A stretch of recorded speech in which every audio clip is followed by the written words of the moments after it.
everyone.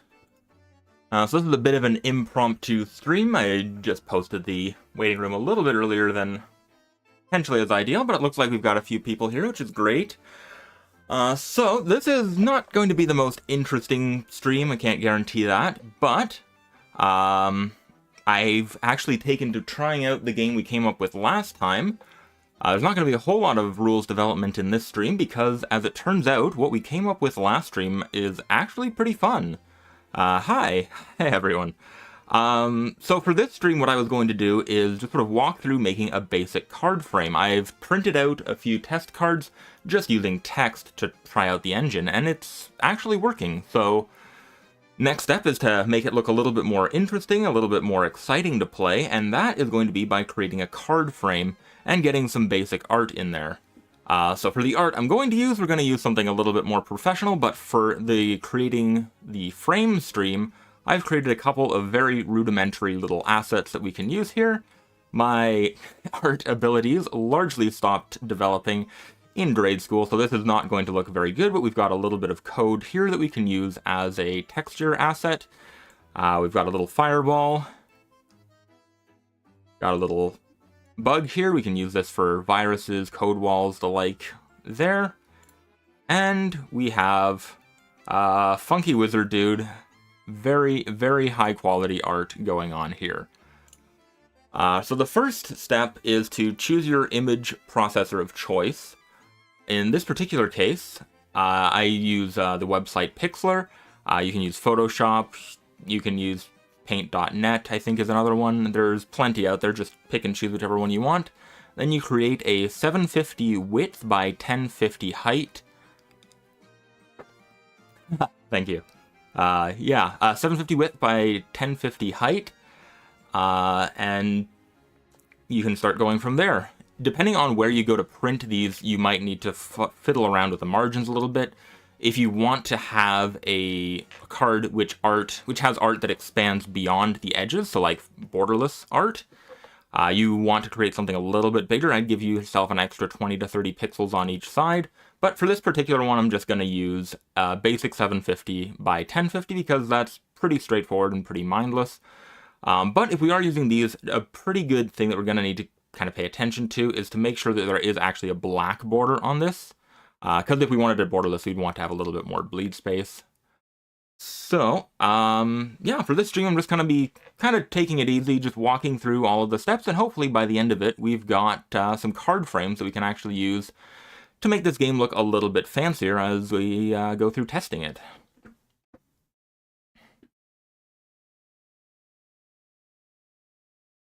Okay, interesting. So the Game Crafter makes you use 825 by 1125.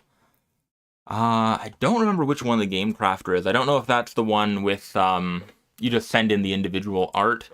I think it might be, because that one is the one, because you do need some amount of bleed space. So if the card printing is misaligned, you want to make sure that that's able to capture there. So if it's only 750 by 1050, generally the easiest thing to do is to create something in the dimensions you need. And then just anything that's outside of the 750 by 1050, you just fill that all in black, as long as you've got a black border. It's in pixels, the width and height. It's, I believe, 2.5 inches by 3.5 inches at 300 dpi is the actual measurements that they'll be using. So for this one, because it's only 750 by 1050, it's probably going to want to be a black bordered card. So I'm just going to start out by creating a nice little rounded rectangle around the entire thing. In the last stream, this was basically a game jam. We came up with a basic idea, or several basic ideas, jammed them all together, and created a game that was basically a TCG engine with a couple of different ideas mashed together. So it's going to involve wizards, it's going to involve cyberspace, and it's actually going to be a team TCG. So along with that, and what we'll kind of be working on today, is creating card frames. And card frames not only make your game look a whole lot prettier and a lot more easy to read. When you're looking at a card effect, you don't want to have to read the card title every time you look at the card. You want to be able to just look at the card, see the art, and more or less be able to quickly figure out what it's doing. So that helps a lot there. And Yeah, no, doing it all with vectors is definitely a good idea, but yeah, that's something that I have not done, so I'm not gonna try to hop into that just now.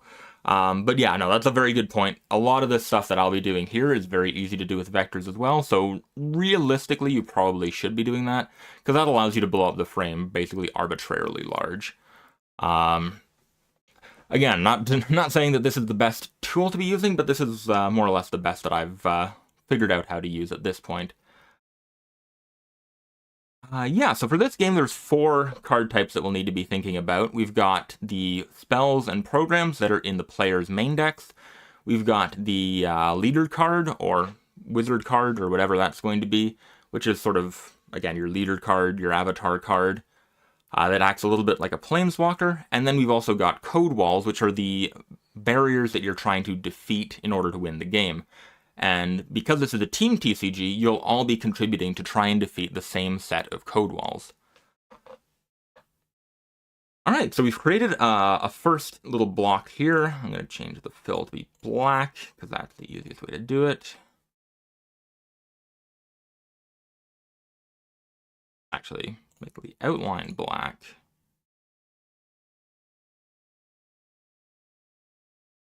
So I found the easiest way to do a border is to just create a rectangle and then have no fill.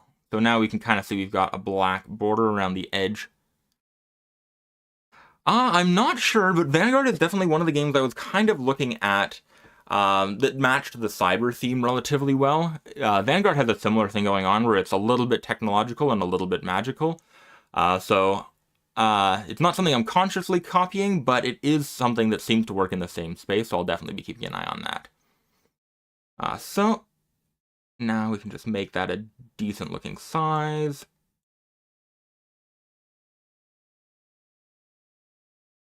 Do that. I'll need to fill in the edges at some point, but this should be fine for now. So now we've just got a basic background here. So the first thing after you've got a basic background is figure out what text boxes you're going to need. So if we're doing, make sure I've actually got a keyboard ready, because I'm going to be abusing Control-Z a fair bit in this stream, I would imagine.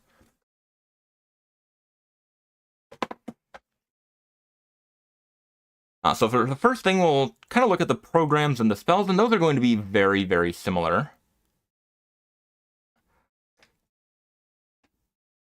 In that there is going to be a couple different things we need for that. There's going to be a cost, a power number, and then your usual name and effect boxes.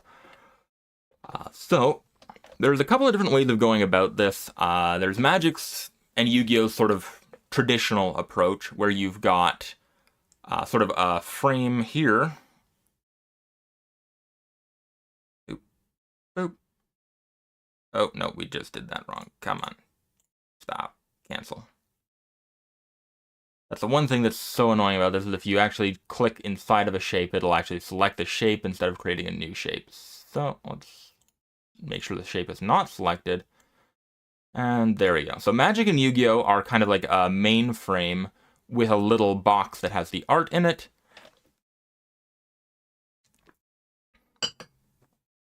I'm pretty sure there are some card games without proper frames. I can't think of any off the top of my head. But things like Wacross or Wise Schwartz, or a lot of sort of more weeb-inclined games, their art will go all the way to the edge of the frame, or to the edge of the card. So even though there is like a formal black border there, oftentimes the art will completely overlap it, so there's not really much of a point there. So it is absolutely doable, and especially since most people are using card sleeves anyways, I don't think it's all that much trouble. Incidentally, one of the reasons I like using this program specifically is because of how easy it is to center things, to align them to other things. It's just got a lot of very handy auto snap, and as far as I know, Photoshop does something very similar, but this is what I'm comfortable with, and it does a pretty good job with that. So yeah, some games like Magic will have a box for the art, and then there's a frame around that, and then other games like Vanguard, for example, and a lot of Weeb TCGs, they will have a box for the text, and then the art is basically full frame around that. I kind of prefer having boxes for the text and then just having the art take up the rest of the frame. I think that's a lot more dynamic, and I think that's sort of become more of a common practice nowadays, rather than having a specific frame with just the art restricted to a single little box inside of that frame. That being said, stuff like Flesh and Blood, they do use the windowed art approach, so that's definitely still perfectly fine. But for this game, I'm going to go with my own preference here.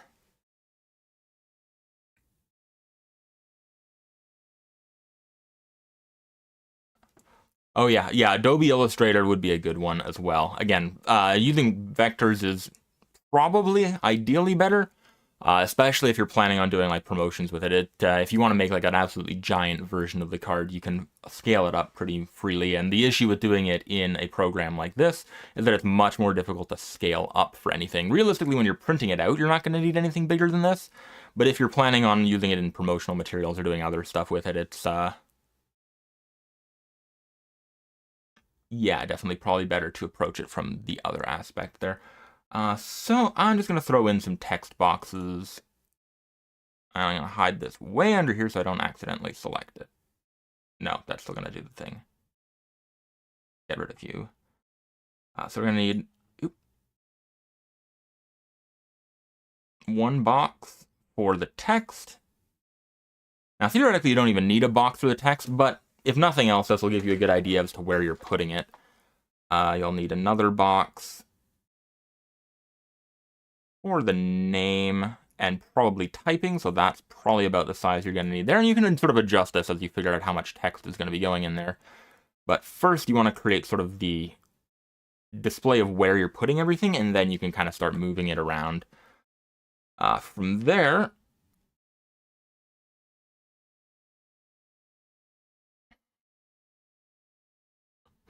yeah, I think that is, yeah, Casper, that's a good point. The windowed art, it definitely does feel different. There is something to be said about, especially like the classic Magic frame, where it's very evocative just by the frame alone.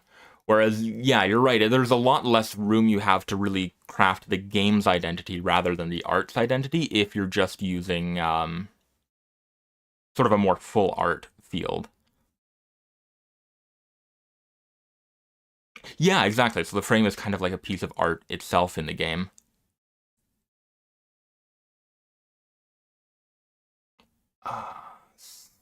So I am going to make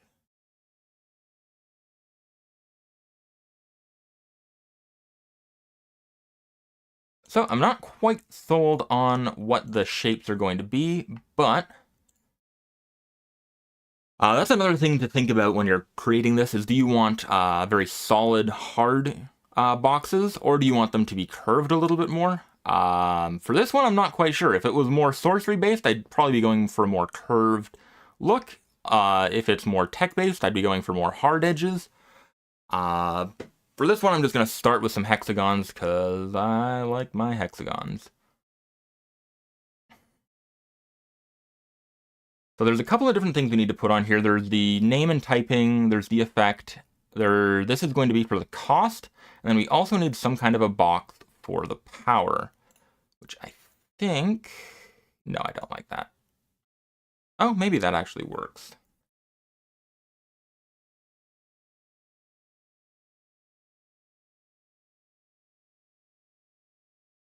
Oop. Nope, we do not want to duplicate that.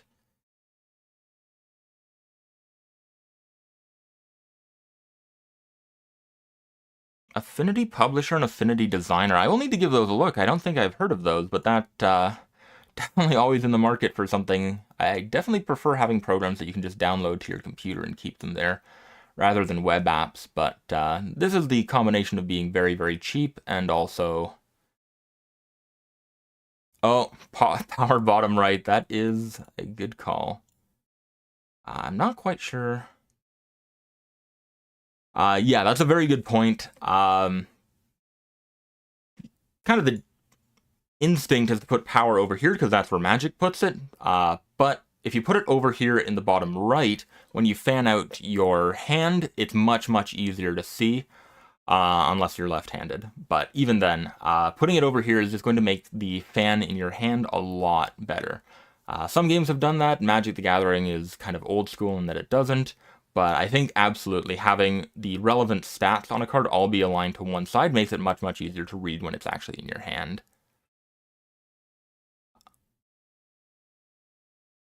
Oh, wait a minute, I got my lefts and rights mixed up.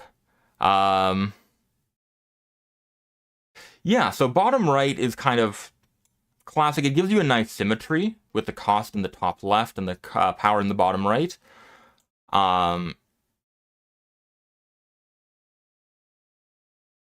Krita as well, huh? Yeah, I'm gonna have to check out a few of these. I've checked out a bunch of alternatives and not really liked any of them, but there's a bunch of these that I haven't even heard of yet, so I'll have to check those out after the stream.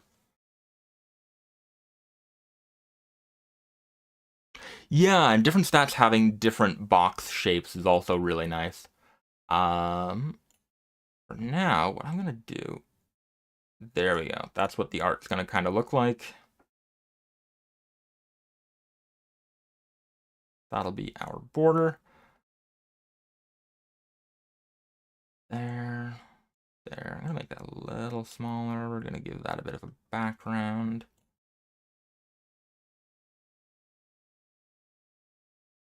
Last one was 8, so this one's also 8.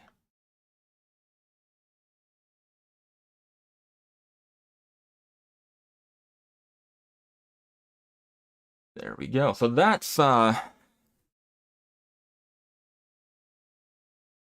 yeah, and realistically, if this was just on my own, I'd probably be just grabbing some random art from an anime series or Pixiv or something like that. I figured I'd avoid any potential copyright risks on this stream. But yeah, no, realistically, if I was just doing this for myself, I'd just be copy-pasting something from like an anime series or some other image site.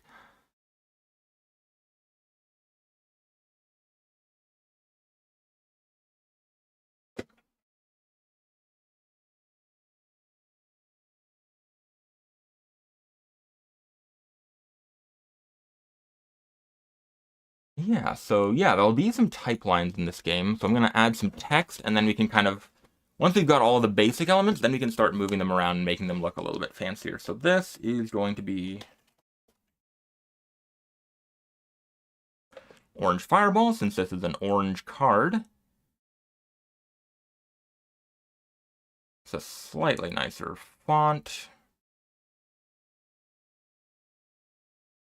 That's still not all that fancy, but that'll do for the moment.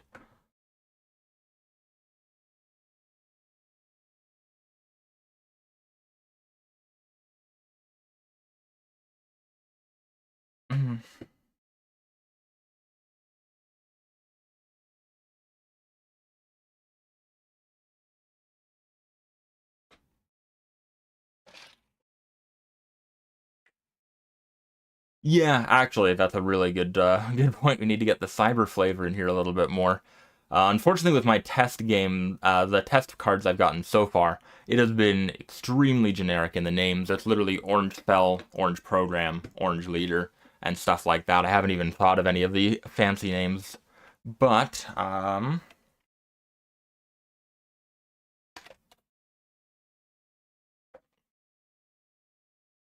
if orange spells are fire-based, then it only makes sense that they're trying to overheat the opposing spell code walls. So we'll do something a little bit like that.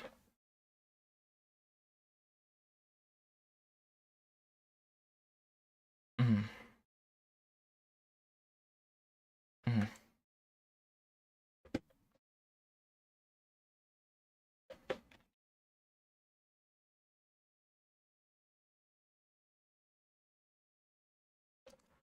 There we go. Overclock Inferno. Now that is a real cyber spell.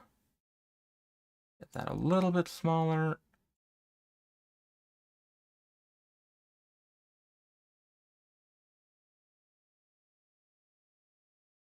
There we go. Yeah, so for the faction system, it's currently 4 colors. I'm not sure exactly how I'm going to have that split out. It might just be pick 2 colors and that's what you can use in your deck, or it might get tied up in the leader system. Colors is always kind of my Achilles heel when it comes to game design. I always tend to leave that until the end, and then end up with kind of a half-assed system after all of it's said and done.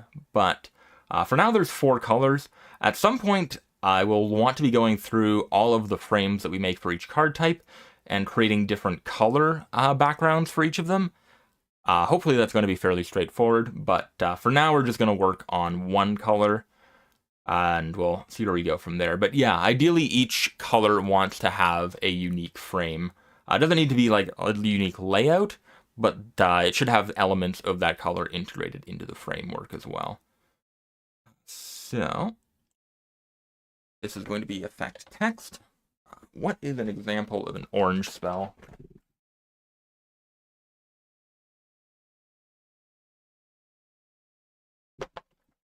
Okay, yeah, so literally one spell is orange.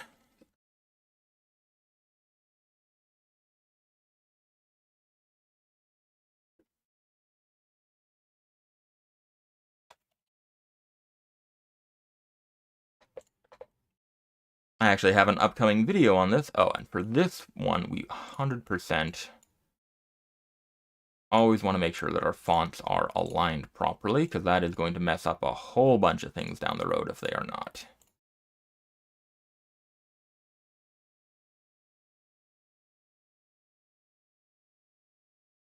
Whoa.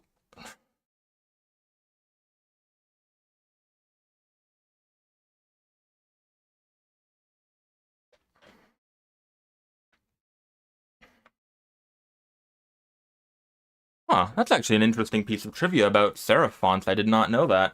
Yeah, I actually have nothing against serif fonts.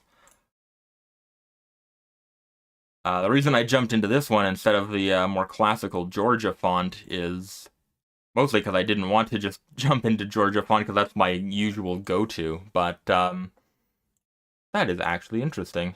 I did not realize that that's why serif fonts were a thing. But yeah, that also looks pretty good.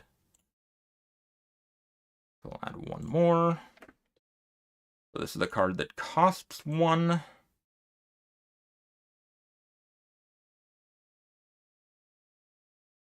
And yeah, you can see when I start moving it around, it tries to center it to a whole bunch of different things. And that's one of the things I really like about this program that I haven't seen quite as robust in some of the other image processors I've tried.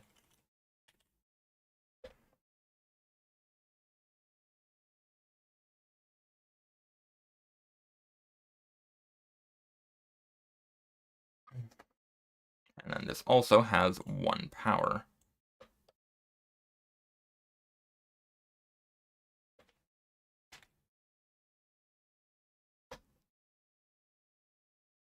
Okay, so that's all the information we need. Now the trick is to make this actually look good. So for now, this would do the trick, but how are we going to make this look a little fancier? First up, instead of...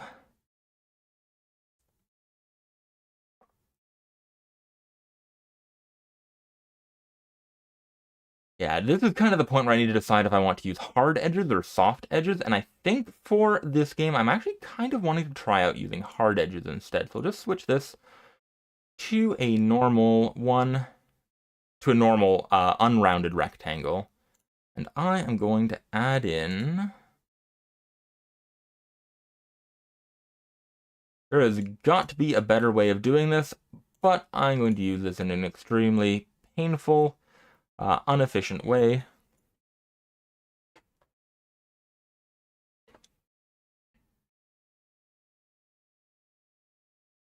Yeah, true. You could theoretically make all of this in PowerPoint without too much issue either.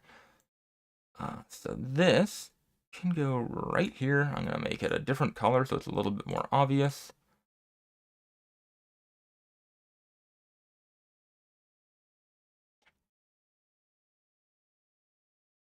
Duplicate.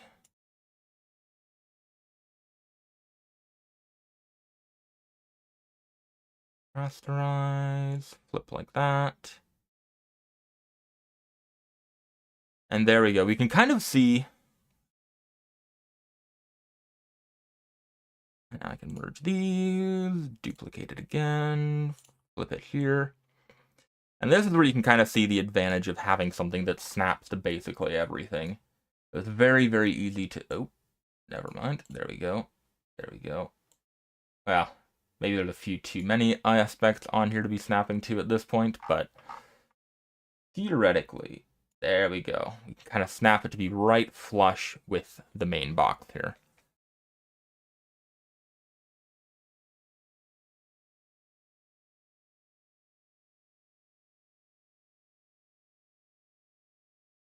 Yeah, definitely. By the time you are getting ready to sell your game or do anything like that, you do want to absolutely make sure that you can use the fonts without having to license them for anything.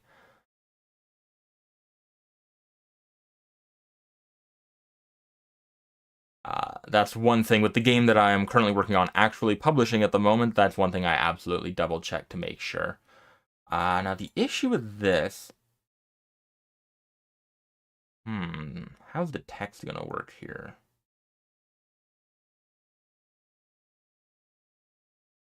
I think this is fine. I think this is fine. So what I'm gonna do... merge this.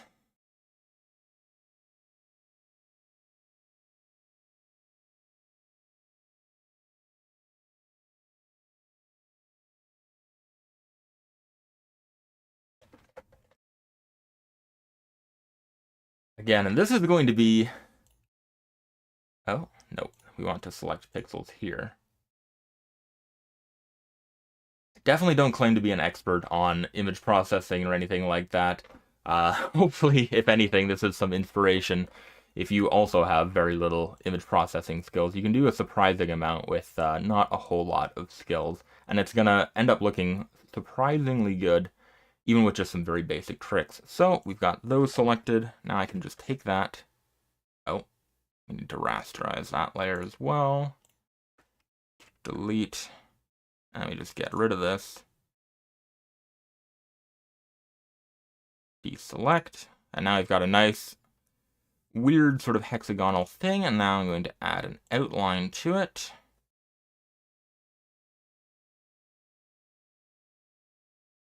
And ideally you could use gray or black. Yeah, or you could just use a custom font like Magic has taken to doing. But for this, I could use... Yes, I think code walls being sideways is 100% a good call. So once we get to that, we'll sort of flip this on its side and work from there.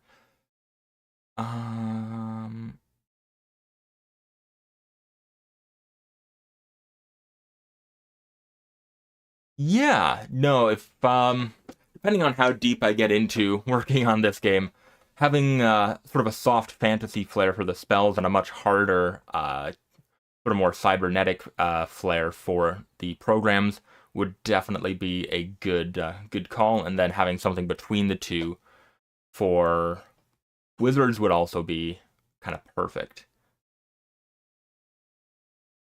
I'm not sure about how far I'm going to take this game. Again, I was, even from the first test, I wasn't quite sure about it. But, yeah, it's proven surprisingly fun to play, so I'd like to at least get it to a point where it's at least good enough to release as a set of cards that you can take to your own print shop or load into Tabletop Simulator or something like that, so you can actually play it yourself. And yeah, for the elements that are currently in here, we've got a cost, we've got a name, typing, ability box, and a power box. The other option also is to have the power box actually inside of the text box.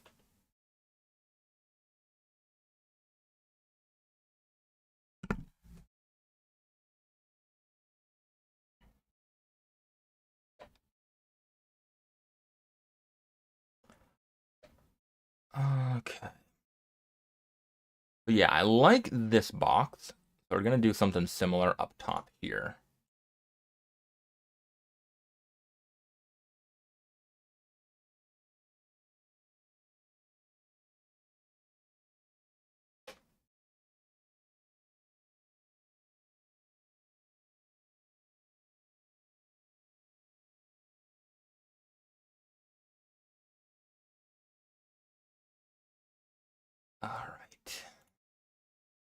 So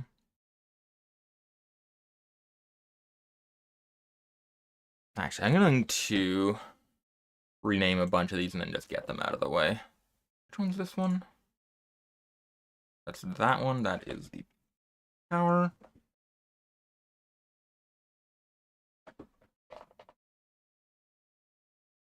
And hide this one. Is the cost.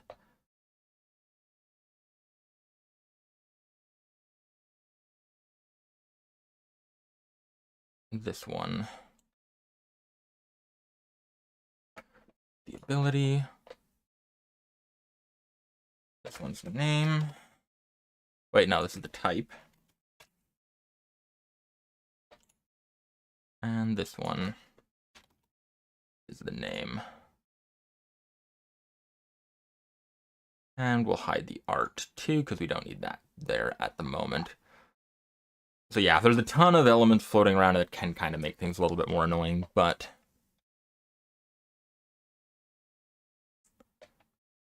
yeah. So we're going to do the same trick we did down here, up here with some triangles. Oh, not like that.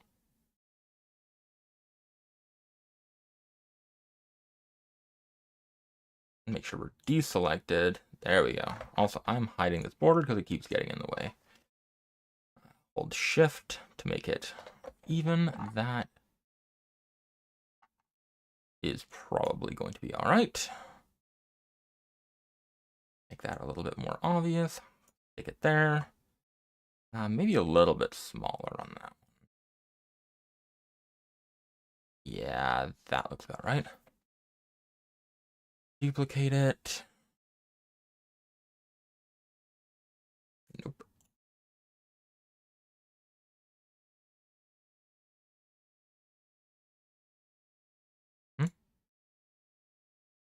There we go, yes. And rotate it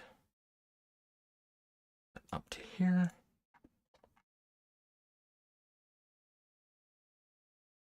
Everything is lined up. Merge down. Nope, that is not lined up, in fact. Why are you not lined up? Merge down. I don't love that. What happens if I select the pixels anyways? Huh? There we go. Okay. It's still not selecting the pixels quite properly. That's annoying.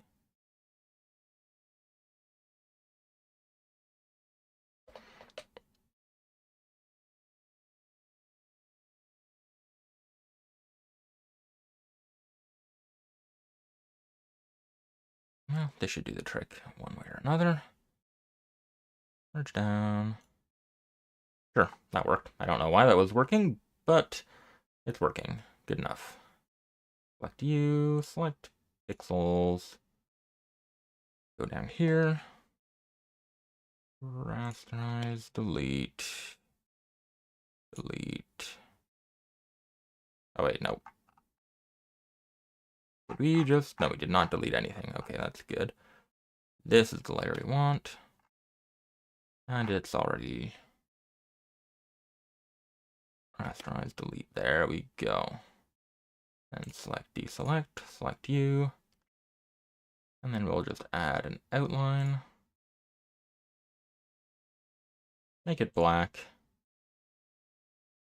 There we go. So we got some boxes. That is looking a little bit funky.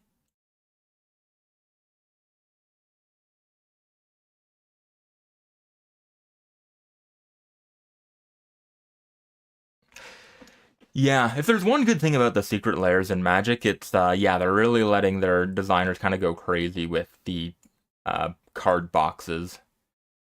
There's a few that I don't love as much, and then there's a few that have actually been really cool designs. So at the very least, that's one thing that those things are giving us. And I don't love our little octagon down here. I'm just gonna see if there's an easier shape that I can choose. There might not be.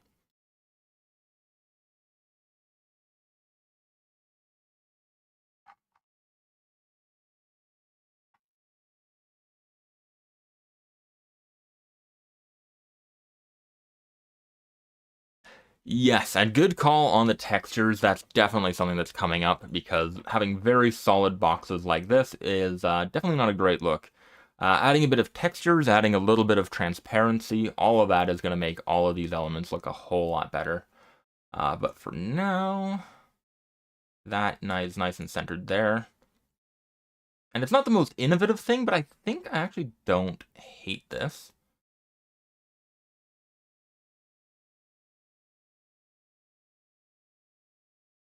Oh, interesting. The flat boxes of color are going to come out poorly in the ink printing.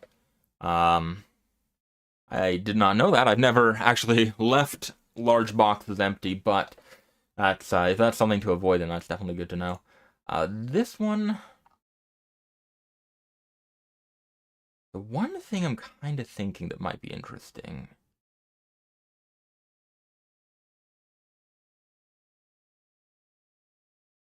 Card frame tier list. That sounds actually surprisingly fun. Is there anything here that looks kind of like the... Hmm. Hmm. I wonder, what happens if we do just something like this?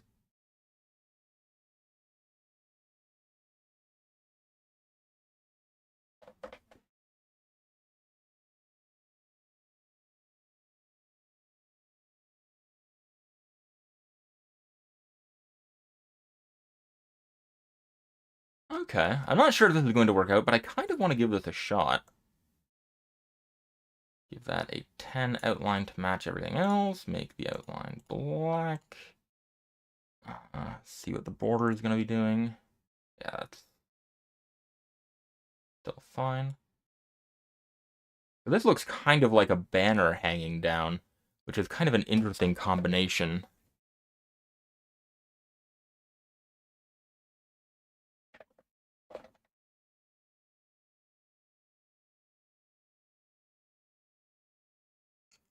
You know what? I think I'm actually going to kind of try going with this.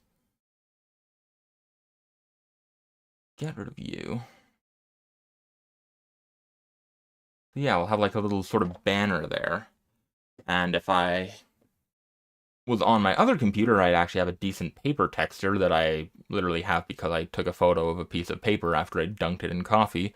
But for now, that might have to wait for later, but we can play around with the texture of that later. But I like that as sort of like a tattered banner type of thing to have the number in it, and then having a more uniform, sort of precision engineered plate for the name and typing.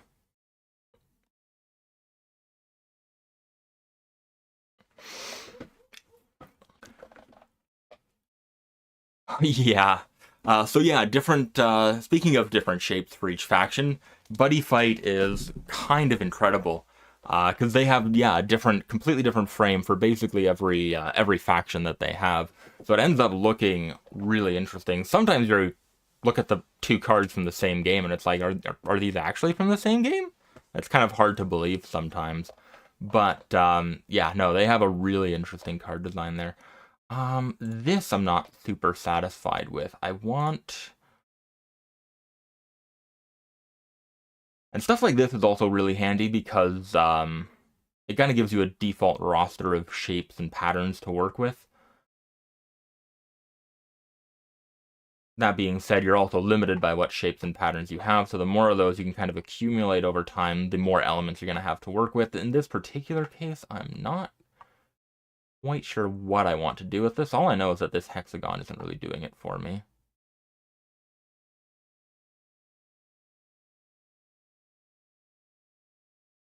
Oh, yeah. Yeah, that is true. It is kind of post-apocalyptic. We could do something like... kind of like a shield.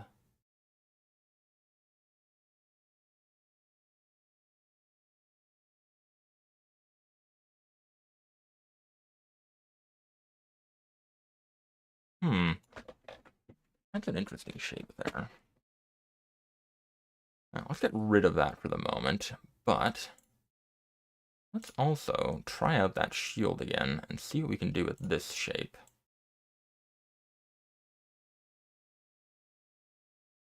That is actually potentially not terrible.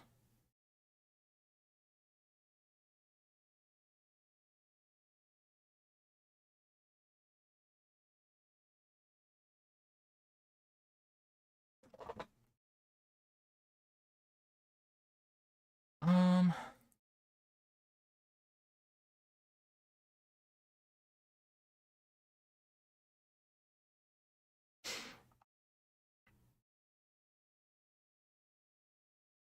yeah, now the question is how deep do I want to get with this? One advantage of keeping your sights low is that if you can create like a single frame for each purpose, it saves you a fair bit of time. Ideally, again, having a different frame for every faction sounds, and every card type sounds really good, but that can end up being a pretty overwhelming amount of work, especially for a smaller game project. So you want to be kind of realistic about that as well. I think, hmm, if I put the barrier up top there, how does that look? That doesn't really fit in all that well.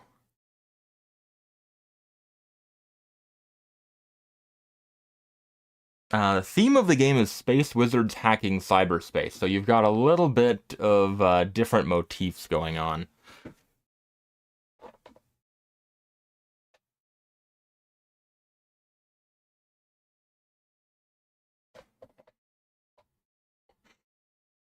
Yeah, okay, you know what?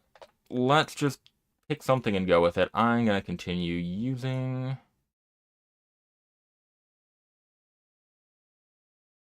This doesn't have to be perfect, but I'm just going to use this shield shape again. No, I'm going to use... Actually, you know what? We're just going back to the hexagon.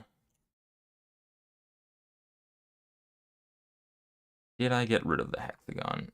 Oh, I did not. There we go. Keep that, get rid of that. You can play around with that later.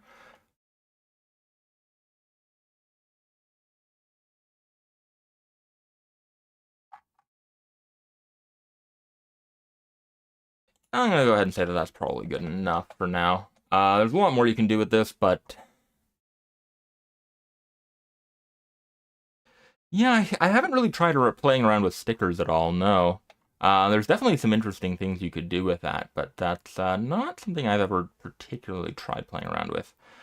So yeah, so this is our basic card frame. Again, you can add more elements, less elements, make it more windowed, make it not. But for now, I think I just want to try and make it look a little bit fancier, and then maybe just stop there for today.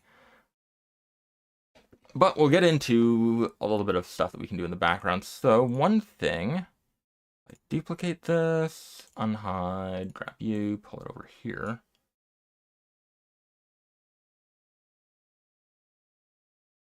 Get rid of the fireball and just have this.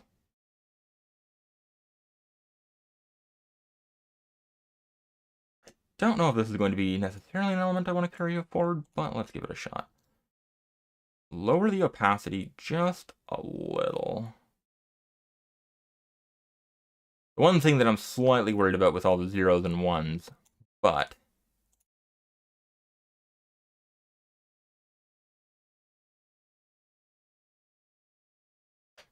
I think this should be fine. So duplicate.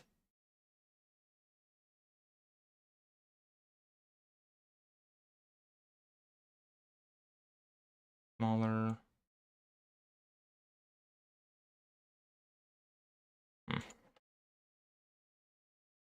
Duplicate.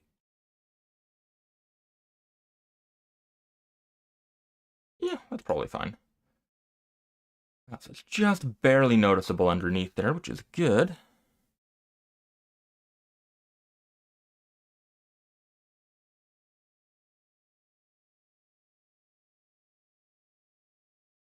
And then here, we'll also adjust the transparency.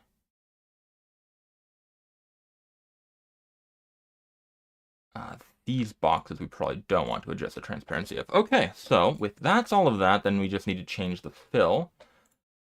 And again, I am definitely not an expert on this, but you can make games that look surprisingly good just using basic gradients.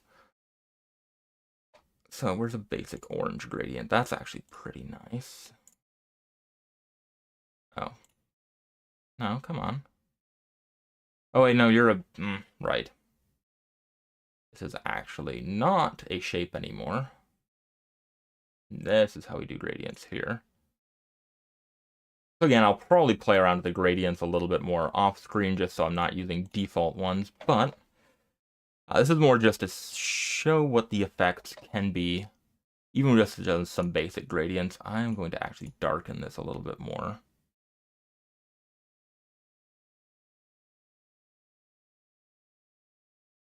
No, it's a little bit too brown now. Something like that. Pull that down over here.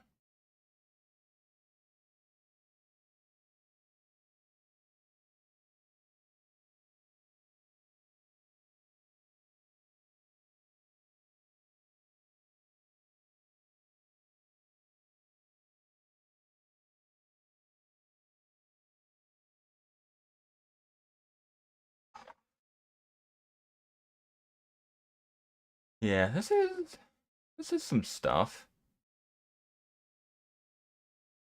This is a shape, so then for filling,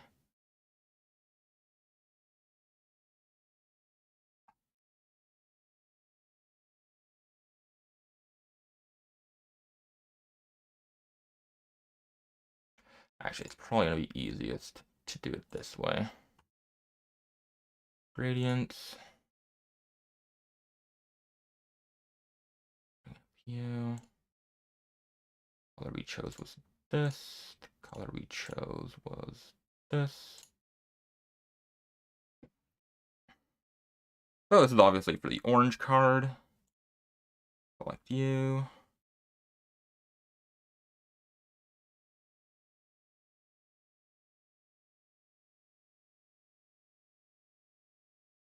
Metallic gradient. Can't say I've ever successfully done a particularly good-looking metallic gradient. But if you have any advice on how to do that, that would definitely be something I would not mind adding to my list of things I can... No, come on, you. Don't do that. There we go. Oh my god. Okay, well. Select you. Select you. There we go. And apply the gradient.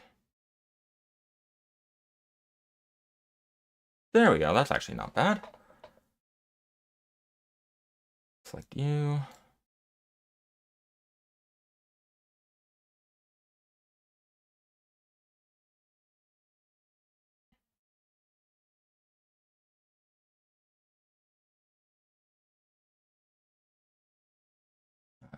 Deselect.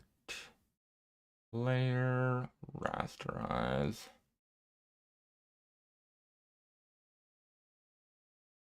Select that. That's selected. We go back to the gradient. There is probably a more efficient way of doing this, but there we go. This will do the trick. I think if I do something like this,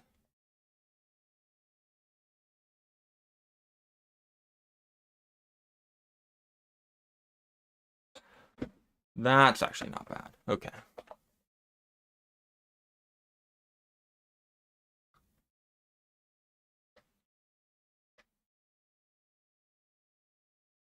Yeah, if you have any advice on how to make something look very metallic, that would actually be something I'm definitely interested in figuring out. So, yeah, one of the best ways to figure out how to do stuff like this is to just keep playing around and picking up tricks as you go. So, more than anything, this stream is more to show that you don't have to be any good at it to actually make something that looks half decent. Yeah, good. So,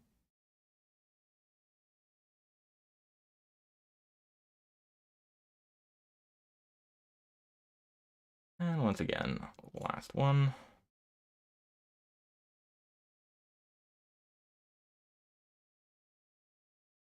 And we're going to want to do something.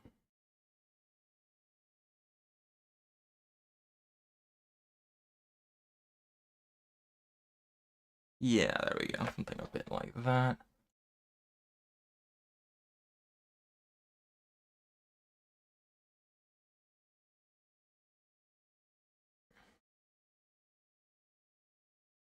And now, if we go back over here, I kind of want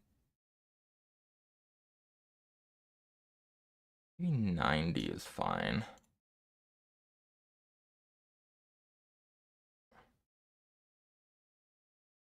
Where are we at with these? Merge that. For this one, select pixels, go back down here.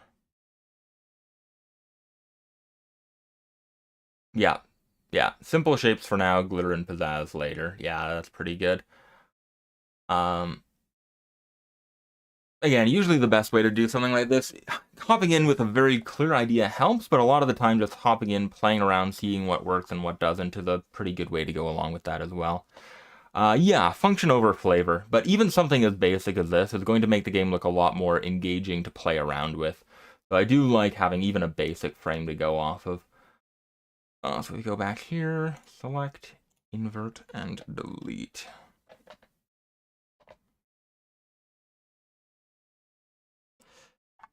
At some point, we're actually getting pretty close to the point where I'm going to kind of try and want to just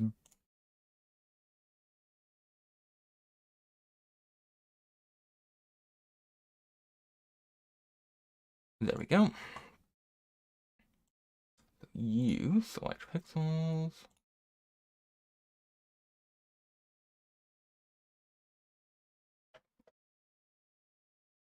Up here. Select, invert selection. Nice. Okay. Oh, select, deselect, go back up here. Readjust this back down to 90.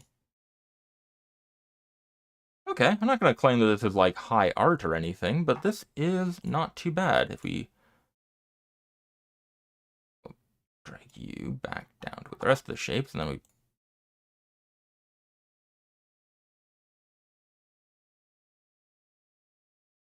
that's not too bad.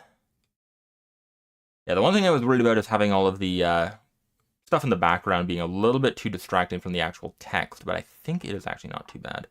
Where is power? That needs to move. One problem with having that on the top. That looks good. This is fine. This can move in just a little more. There is 4 different card types with unique frames, but for now I think I'm just going to stop with just the one. Just because this one has already taken a little longer than I was intending it to. I wasn't meaning for this to be like a super in-depth tutorial. Just was going to go through and do a very quick overview of some of the processes that I go through to make these and really show that there is even something that's very basic can actually look not too bad. So if we go back, put this in, create one more empty layer.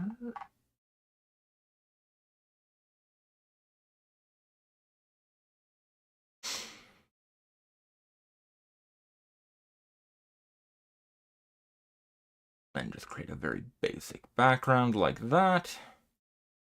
And again, if we ignore the absolutely terrible art, that is not horrible. Still not in love with the power icon, still not in love with a lot of this actually, but as a first step to actually make play testable cards, this is actually not bad. We can kind of come back, refine this as we go, but for now, this is actually not completely terrible. I think the text box can actually be a little bit smaller.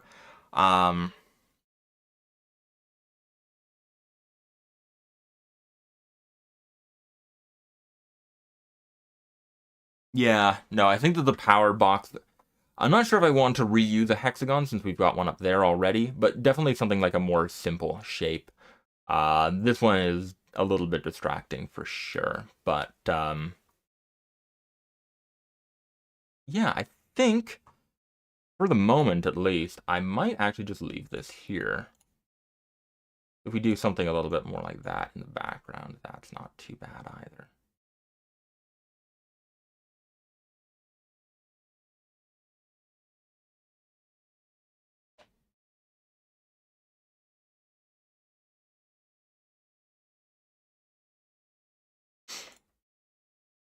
Yeah, and that's another thing, making sure that your art fits into the, especially if you're going to be having different card types, different art size boxes, having something that just always will fit the same size of art does make your life a fair bit easier. For sure. I'm going to go ahead and merge this down to make a single art layer. One thing that I have noticed, and this is why you test things and then try it again and then test it again. This box here, you can see a little bit of the green code poking through in the border of the text box, which is not ideal, so we want to make sure that that border is not see-through. So I'm just going to duplicate this and select the black. Select everything that's not the black. Delete that. And then 100% transparency. And I've done something horribly wrong. So let's not do that.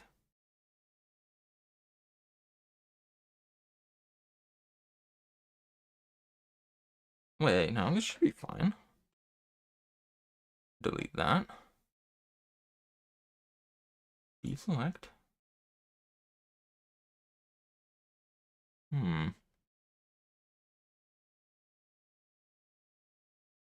I think the problem is just that there is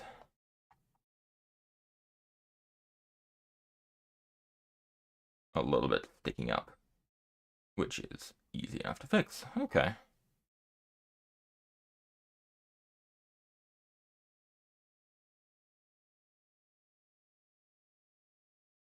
Yep, okay.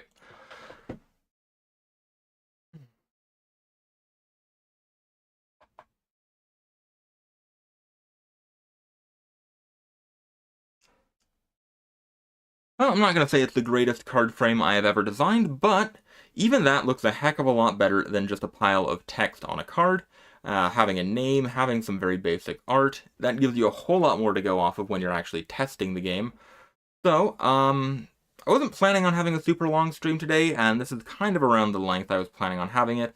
Hoping to get to at least one other card type, but for now, this one took long enough, so I think I'm just going to call it here. But for everyone who came through, thanks for checking this out. Hopefully next time I will have a few more of these ready to go, and I'll actually be able to start creating some kind of a way to test this game a little bit more thoroughly, because it has actually been surprisingly fun, so I would like to take this at least a little bit further along. But for now, I'm just going to call this here. Again, thanks for everyone for tuning in. I will, don't know when the next live stream is going to be, but given how this game is going, as long as things keep going in this direction, it'll, might be another live stream about this game specifically. So, I will catch you all next time. Thanks so much, everyone.